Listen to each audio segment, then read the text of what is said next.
The hostess smiled at me as I stepped into the restaurant, all glittering chandeliers and soft jazz. I tightened my grip on the small gift bag in my hand, a watch I knew my nephew had been eyeing for months. It was his big night. Promotion at a top firm. The family was throwing him a celebration dinner, and I'd been invited, technically. I was wearing my best navy dress. Not flashy, just nice. Appropriate. I had even curled my hair. My brother met me near the front desk. "Oh, hey," he said, like he'd just remembered I existed. "Yeah, about the table, it's full. We had to keep it tight. You know how it is." I blinked. But I thought. He cut me off with a plastic smile. "Seats are reserved for real family." He handed me a takeout box. "We asked the kitchen to prep you something. You can hang out near the lobby. It's quieter out there anyway." He patted my shoulder and turned without waiting for a response. I stood there for a full 5 seconds. Frozen. The gift bag trembled in my hand. I walked slowly to the hallway near the coat racks, sat on a bench next to a potted plant, and opened the box. Cold steak. No cutlery. No napkin. Through the glass wall I could see them. My parents. My brother and his wife. My nephew, laughing, sipping wine, raising his glass to toasts I couldn't hear. They passed around the bottle of champagne I had sent as a gift. They handed him my wrapped present. He didn't even glance toward the door. I took a bite of the dry steak with my fingers. No one came out to check on me. No one called. But about an hour later, a man in a black vest approached me with a leather folder. "Are you Ms. Anna Gray?" he asked politely. I nodded. "This is the final bill," he said, handing it over. I opened it. $2,913.78. My heart didn't race. My hands didn't shake. Because I had expected this. From the moment they excluded me, I knew what would come next. They assumed I'd do what I always did. Quietly carry the weight. Smile. Pay. Disappear. I looked up at the waiter and smiled. I don't pay for strangers. I stood, brushed crumbs off my dress, handed the bill back to him, and walked out. My name is Anna Gray, and from wherever you're watching this video, stay with me. Because being excluded hurts, until you realize the price of belonging is too damn high. I've always been the helper, the fixer, the one who quietly fills in the gaps everyone else pretends not to see. It started when I was a kid. My brother, Daniel, was the golden child. Loud, charming, always in trouble, always forgiven. I was the one who got straight A's, remembered everyone's birthdays, and washed the dishes without being asked. He crashed a bike. I lent him mine. He forgot his homework. I wrote it for him. He yelled, slammed doors, cursed our parents. They called him spirited. If I so much as raised my voice, Mom narrowed her eyes and said, "Don't be ungrateful." At 12, I was helping with the groceries. At 16, I was balancing the checkbook for Mom because numbers confuse her. When I got my first job, they joked that I'd finally be useful. By the time I turned 25, I had become the unofficial family accountant, chauffeur, and emotional trash bin. They didn't ask. They expected. And I delivered, like I was desperate to be accepted. Maybe I was. When Dad got sick, I was the one who handled the paperwork. Daniel showed up once to take a selfie by his hospital bed. He posted it with a caption, "Family first. Always."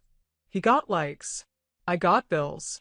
When Daniel got married, I helped pay for the catering just to ease the burden. At the wedding, my name wasn't even mentioned in the speeches. I was seated at the back, next to a cousin they barely spoke to. My mother whispered, "It's Daniel's day. Don't take up space." And every time I thought about pulling back, about saying no, Dad would say, "You're better than that. Be the bigger person." So I was. Every single time. When I found out about the dinner for my nephew's promotion, I only heard through a secondhand comment from my aunt. "Oh, they said you might not be able to come, since you're always busy." I wasn't even invited directly, just vaguely referenced. And yet I still bought a card. Still ordered an expensive bottle of champagne. Still cleared my schedule and showed up, hoping this time might be different. I should have known. Because they didn't forget me. They remembered me perfectly, just not as a sister or an aunt. I was the one who pays. The one who doesn't complain. the one who picks up what they drop. It took me 33 years to see it clearly. I wasn't the family member they cherished. I was the utility they used. And when I sat in that hallway eating cold steak with my fingers, something inside me finally said, "No more." I don't know what hurt more, being handed that takeout box like a dog begging at the table, or realizing they never planned to let me sit in the first place. I replayed it on the bench over and over again. The moment my brother looked me in the eye and said, "Seats are reserved for real family." Not, "I'm sorry," not, "we overbooked." Just a smile and the kind of cold dismissal that makes your stomach twist. And the thing is, I still sat down and ate. Not because I didn't have pride, but because it was mine. I paid for that meal, just like I paid for the venue deposit, the wine, the last-minute custom cake when my nephew's girlfriend decided she didn't like the original one. When the family was planning this dinner, my brother casually texted, "Can you help us out a little? You know we're tight until next month." A little turned into $500 for the reservation, then $900 for the catering minimum, then an extra $300 when they decided to upgrade the champagne. He didn't say thank you. No one did. The most I got was, "You're good with money, Anna. You always save the day." Funny how the person who saves the day never gets invited to enjoy it. When I showed up at the restaurant, I wasn't expecting fanfare, but I was expecting a chair. Instead, I got a box and a bench. Through the frosted glass divider, I watched them cling glasses. My mother beamed at my nephew like he'd cured cancer. My father raised a toast. To legacy. To family. They used those words like confetti. Pretty. Empty. Discarded. At one point, I saw them pass around the bottle I brought. They laughed harder with each pour. And when they opened my gift, yes, the one I handpicked and wrapped, they acted like it was from them. My name wasn't mentioned. Not once. They used my money, my effort, my presence, and erased me. It would have been easy to cry, but I didn't. Because somewhere between the first bite of cold steak and the sound of my own heartbeat in that silent hallway, something inside me clicked. Not anger. Not even sadness. Clarity. They hadn't just excluded me. They expected me to still pick up the tab. They assumed that no matter how invisible they made me feel, I would still pay to belong. But this time, I was done being generous to people who couldn't even make space for me at a table I paid for. The thing about being the one who always pays is, people stop seeing you as a person. You become a card swipe, a background act, a resource. But I'd learned something over the years, buried deep between the guilt trips and gaslighting. Power doesn't always shout. Sometimes, it signs paperwork quietly. 3 weeks before the dinner, when my brother texted asking for a little help, I said sure. But I made a private call to the restaurant myself. The reservation? I put it under my name. The card on file? Mine. But I also gave them very specific instructions. Charge only the items ordered under my name. Do not include other tables, even if the group insists. And at the end of the night, please bring the final bill to me. The manager paused. Are you sure? I smiled, though he couldn't see it. Very. It wasn't revenge, not yet. It was preparation. Because I knew them. I knew the family that used real family as a weapon. I knew they'd seat me outside like an afterthought, but still expect me to pick up the cost of their feast. They always did. So I let them. I let them plan the party. I let them drink the champagne I paid for. I let them order appetizers, main courses, bottles of wine, and a cake with gold leaf frosting, all while pretending I didn't exist. They wanted me invisible? Fine. But they forgot that invisible doesn't mean powerless. They assumed I was just the same Anna I'd always been. What they didn't know was, I had learned, from the weddings I funded, but wasn't photographed in, from the hospital bills I paid when no one called to say thank you, from the family vacations I helped cover, only to be seated next to the luggage. I had learned how to smile while they used me, and now I had learned how to stop. So when I walked into that restaurant with a box of receipts in my purse and a plan already rolling, I wasn't walking in as the doormat. I was walking in as the one person in the building who knew what was coming, and they wouldn't see it until the end. When the plates were empty, the glasses drained, and the check landed not in front of them, but in my hands. Only this time I wouldn't be signing it. The dinner was winding down. Through the frosted glass, I could see them laughing. My brother leaning back in his chair like he owned the place, my nephew clinking glasses with his girlfriend, my parents nodding with pride like they'd all built something noble together. They didn't even glance at the hallway where I sat. But the waiter did. He walked toward me with that calm, polite professionalism that fine dining staff carry like armor. In his hand was the black leather bill folder, thick with itemized damage. He cleared his throat. "Miss Gray?" I looked up. "Yes." He handed it to me. As requested. $2,913.78. My brother appeared seconds later, all swagger and assumption. "Hey, there you are. They brought the check to the wrong spot, but you've got it, right?" His voice was smug, casual, like he was talking to an assistant, not the sister he'd just banished to the hallway. I closed the bill folder slowly, looked up at him, and smiled. "No," I said. Calm. Clear. "I don't." He blinked. What? "I don't got it," I repeated. "I don't pay for strangers." The words didn't hit at first, but then I saw it, the shift in his face. Confusion to shock. Behind him, my mother stood from her chair. My father turned around. "Anna," my mom said sharply, stepping closer. "What is this?" I handed the folder back to the waiter. "I've paid for nothing on that bill. My instructions were clear." She scoffed. "You always pay." "Exactly," I said. "Always. And I'm done." My brother laughed nervously, trying to play it off. "Come on, don't make a scene." "Oh, no scene," I said, standing. "Just a receipt. One that doesn't belong to me anymore." They were still frozen in place when I walked toward the door. "Anna, wait," my dad finally called out. "We don't have our cards." I turned once. "Sounds like a family emergency," I said. "Good thing I'm not family, right?" Then I left. Outside, the night was warm and still. I could hear the beginnings of chaos inside. Voices raised, phones pulled out, blame bouncing around like a pinball machine. The family that had used me like an ATM had just been handed their first real check. And they couldn't afford it. I slid into my car, rolled down the window, and for the first time in years felt Light. not petty, not vengeful, just free. Because it wasn't about the money. It was about finally saying no to the people who only valued me for what I could give. They gave me a takeout box and a cold hallway. I gave them the bill. Fair, if you ask me. It took less than 10 minutes for the spiral to begin.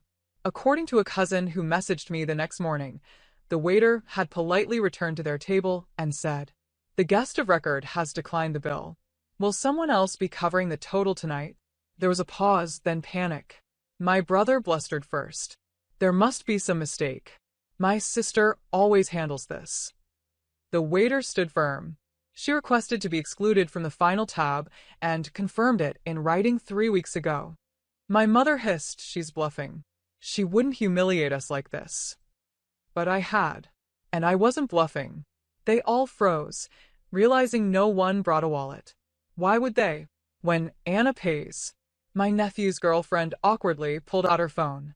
I can Venmo my dad." Guests began whispering. Some quietly excused themselves, murmuring about babysitters, early mornings, and "I think I left something in the car." Others stayed and watched like it was dinner theater. The manager stepped in. "Unfortunately, someone must provide a payment method. The reservation is under Ms. Gray, but she is not liable for charges not authorized by her." My brother was red-faced. "You know how much we've given her over the years?" A woman at another table muttered, "Didn't she pay for your wedding?" And just like that, the dominoes fell. My mother pulled out her phone and began dialing, hands shaking.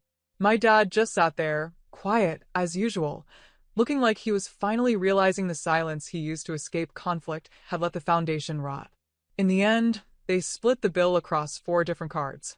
The restaurant manager made them calculate it tableside. No grace. No excuses. They left no tip. And no dignity. Meanwhile, I was home, candles lit, bath running, phone on silent. When I finally turned it back on the next morning, there were 7 missed calls from my mother, 2 voicemails from my brother, and a text from my father that simply read, "You didn't have to do that." I stared at it, then laughed. Because yes, I did. I had to do that.